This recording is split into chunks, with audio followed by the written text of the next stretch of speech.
This is carriage lunge on the Xformer performed on the right side. So first things first, let's talk about the setup. You'll stand on your front platform, slide your left foot under the platform strap, grab the balance pole, bring it out around the second white line, and then step your right foot around the first white line. Now bend your right leg, extend your left leg, hinge your body forward, and then make sure the balance pole is slightly in front of your left shoulder so that your shoulders can remain square.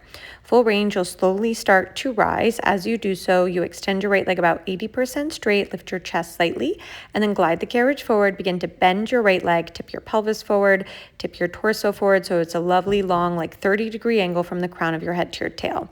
As you rise up, a little press of your left hip forward, you'll wrap your right hip back, then squeeze your inner thighs together, and then as you lunge down, coming down to your lowest lunge, keeping your right knee over your right heel.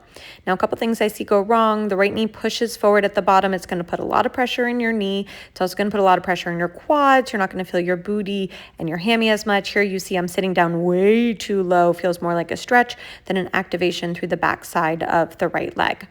Now let's go over your carriage kick. So you'll find your deepest, lowest lunge. Then from here, you bend your left leg, you pull your left thigh forward, freeze your left knee underneath your left hip, and then slowly extend your left leg back. Now the goal here is to actually keep your left heel, your back heel super high, like you want your heel stacked over your toes.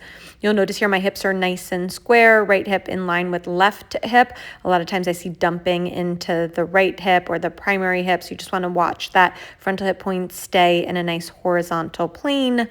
Another thing that you'll see go wrong is as the back leg bends, there's too much weight forward onto the carriage. You actually want to have about 50% of the weight load in your right leg, 50% of the weight load in your left leg, which you can see here. This is proper form.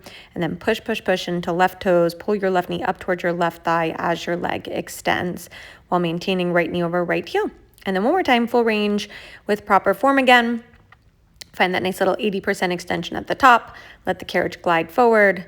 Let your right knee finish over your right heel.